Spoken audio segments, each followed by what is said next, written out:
Price Lord. ஆண்டுடைய நாம மகிமைப்படட்டும். இந்த 2வது நாள் ஜெபத்தில் கூட உங்களை சந்திப்பதில் மிக்க மகிழ்ச்சி. இந்த 2வது நாளிலே நாம் எதற்காக ஜெபிக்க போகிறோம் அப்படின்னா, ஆதியாகமம் 1 அதிகாரம் 2 வசனம் இப்படியாக சொல்லுகிறது: பூமியானது ஒழுங்கின்மையும் வெறுமையுமாய் இருந்தது, ஆழத்தின் மேல் இருள் இருந்தது, தேவ ஆவியானவர் ஜலத்தின் மேல் அசைவாடி கொண்டிருந்தார். ஆமென். தேவ ஆவியானவர் ஜலத்தின் மேல் அசைவாடி கொண்டிருந்தார். இந்த 2ஆம் நாளில் கூட நம்ம எதுக்காக ஜெபிக்க போகிறோம் அப்படின்னா, ஆவியானவர் நம்மேலும் நம்முடைய குடும்பங்கள் மேலும் அசைவாடும்படியாக ஜெபிக்க போகிறோம். ஆமென். நம்மேலும் நம்ம குடும்பங்கள் மேலும் அசைவாட வேண்டும். ஆமென். இந்த உலகம் உண்டாக்கப்பட்ட ஆவியானவர் ஆமென் ஸ்தோத்திரம் அசைவாடின பொழுது நீங்கள் பார்த்தீங்கன்னா, தொடர்ந்து வாசித்தீங்க அப்படின்னா, எல்லாம் சகலமும் நேர்த்தியாய் உண்டாக்கப்பட்டது. ஆமென் ஸ்தோத்திரம். தேவனாகிய கர்த்தர் சொல்ல எல்லாம் உண்டாக்கப்பட்டது. ஆனால் ஆவியானவர் வரும் அசைவாடுறதுக்கு முன்பாக என்ன இருந்துச்சு அப்படின்னா, ஒழுங்கின்மையும் வெறுமையும் இருந்தது. இந்த வருடத்தில் கடைசியில் வந்திருக்கிறேன்னா, தேவ சமூகத்தில் கேட்க போகிற ஆவியானவரை நீர் அசைவாடும். அப்பொழுது எங்கள் வாழ்க்கையில் இருக்கிற வெறுமைகள் மாறும், ஒழுங்கின்மைகள் மாறும், தேவையற்ற காரியங்கள் மாறும், ஆவியானோட அசைவாடுதல் உண்டாகும். ஆமென். நல்ல ஸ்தோத்திரம் பண்ணி இருக்கிற இடங்கள் அப்படி ஜெபம் பண்ணலாமா? ஹல்லேலூயா. ஒரு 4 நிமிஷம் ஜெபிக்க போகிறோம். தேவ சமூகத்தை அப்படியே கண்களை மூடி, தகப்பனே இந்த நல்ல ஆண்டவரே நாளுக்காக நாங்கள் உண்மை துதிக்கிறோம்.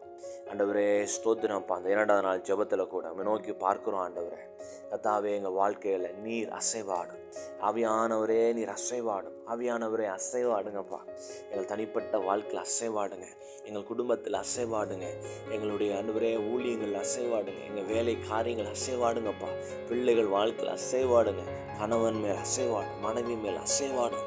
ஆண்டவரே ஸ்தோத்திரம். எங்கள் பட்டணத்தின் மேல் அசைவாடும், எங்கள் தேசத்தின் மேல் அசைவாடுங்க ஆண்டவரே.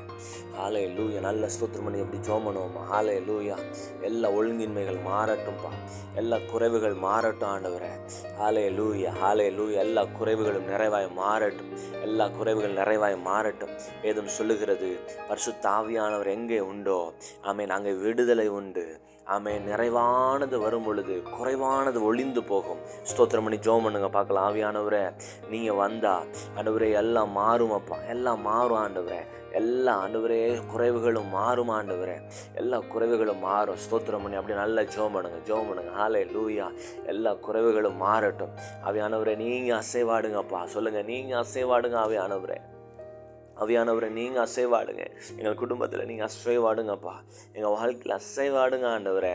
ஹல்லேலூயா ஹல்லேலூயா. எல்லா குறைவுகளும் மாறட்டும்ப்பா, எல்லா ஒழுங்கின்மைகள் மாறட்டும் ஆண்டவரே. பரிசுத்த ஆவியானவரே உங்கள் கரை இறங்கி வரும்படியாக நாங்கள் ஜெபிக்கிறோம் ஆண்டவரே. ஹல்லேலூயா ஹல்லேலூயா ஹல்லேலூயா. இயேசுவின் நாமத்தில், இயேசு கிறிஸ்துவின் நாமத்தில் எல்லா ஒழுங்கின்மைகள் மாறட்டும், எல்லா குறைவுகள் மாறட்டும் ஆண்டவரே. ஹல்லேலூயா ஹல்லேலூயா ஹல்லேலூயா. ஆமென் ஸ்தோத்திரம். நம்ம வேதத்தில் வாசிக்கிறோம், ஆமென் பரிசுத்த ஆவியானவர் வந்த பொழுது ஆமென் சீஷர்கள் பலன் அடைந்தார்கள். ஆமென் பரிசுத்த ஆவியானவர் ஆமென் எசேக்கியேல் 37 அதிகாரத்தில் பார்க்கிறோம். ஆமென் அந்த இடத்துல ஆமென் சீஷர்கள் ஆமென் அந்த இடத்துல ஆமென் எசேக்கியேல் அங்கே தீர்க்கதரிசனம் உரைக்கும் பொழுது உலர்ந்த எலும்புகள் உயிரடைந்தது. ஆமென் இந்த காலை வேளையில கூட, இந்த நாளில் கூட நம்ம ஜெபிக்கலாமா? ஆண்டவரே ஸ்தோத்திரம் அப்பா, நீர் அசைவாடும், நீர் அசைவாடும். ஆமென். உங்கள் வாழ்க்கையில் நீங்கள் அசைவாடும் பொழுது அங்கே குறைவுகள் மாறும், அங்கே குறைவுகள் மாறும். நல்ல ஸ்தோத்திரம் பண்ணி ஹல்லேலூயா. நன்றி ஆண்டவரே, நன்றி ஆண்டவரே, நன்றி ஆண்டவரே. ஆமென் ஸ்தோத்திரம். நம்ம ஜெபிக்க போகிறோம். 2வதாக பரிசுத்த ஆவியானவர் ஆமென் எசேக்கியேல் 37 அதிகாரத்தில் எசேக்கியேலை பார்த்து கேட்குறார். ஆமென். எலும்புகள் நிறைந்த பள்ளத்தாக்கு, அங்கே வெறும் எலும்பு தான் இருக்குது, உயிரே இல்லை. ஆமென். அது உயிரடையுமான்னு ஆண்டவர் கேட்குறார். சில காரியம் நம்முடைய வாழ்க்கையில் கூட இந்த ஆண்டில் அல்லது கடந்த ஆண்டுகளில் உயிரடையாமல் ஆமென் செத்துப்போன நிலைமையில் சில காரியங்கள் இருக்கலாம், உலர்ந்து போன நிலைமையில் இருக்கலாம். ஆமென். அந்த இடத்துல அந்த அதிகாரத்தில் வாசிக்கிறோம், நான் அவைகளுக்குள்ளே ஆவி அனுப்புவேன், அவைகள் ஜீவன் பெறும். ஆமென். வேதத்தில் வாசிக்கிறோம், அவர்கள் மகா பெரிய சேனையானார்கள். கைகளை உயர்த்தி ஜெபம் பண்ணலாம். ஆண்டவரே எங்கள் வாழ்க்கையில் நீர் அசைவாடும் பொழுது உலர்ந்து போய் கிடக்கிற காரியங்கள் உயிரடையும். ஸ்தோத்திரம் பண்ணி ஜெபம் பண்ணுறீங்களா? ஆண்டவரே உலர்ந்து போய் கிடக்கிற காரியம் உயிரடையட்டும். உலர்ந்து போன ஆண்டவரே சரீரம், உலர்ந்து போன ஊழியம், உலர்ந்து போன ஆண்டவரே வேலைகள், உலர்ந்து போன தரிசனம், உலர்ந்து போய் கிடக்கிற எல்லா காரியங்களும், முடிந்ததுன்னு நினச்ச எல்லா காரியத்திலையும் என் ஆவியானவர் அசைவாடும் பொழுது அங்கே உயிர் பெறும், அங்கே புதிய துவக்கம் உண்டாகும், அங்கே ஜீவன் உண்டாகும். ஆவியானவர் அசைவாடுவீராக. அப்போஸ்தலர் 1:8 வாசிக்கிறோமே, அப்பா அவர்கள் பலன் அடைந்து எருசலேமிலும் யூதேயாவிலும் சமாரியா முழுவதிலும் ஆமென் ஸ்தோத்திரம் பூமியின் கடைசி பரியந்தம் சாட்சிகளாய் நின்றது போல கர்த்தர் அப்படியாய் நிறுத்துவீராக. அப்படியாய் சாட்சியாய் நிறுத்துங்க ஆண்டவரே. நீங்கள் அசைவாடும் பொழுது ஆண்டவரே அங்கே பலன் உண்டாகும். நீங்கள் அசைவாடும் பொழுது ஆண்டவரே ஸ்தோத்திரம் இப்போ காரியங்கள் வாய்க்கும். ஆண்டவரே உமக்கு நன்றி நன்றி நன்றி நன்றி நன்றி.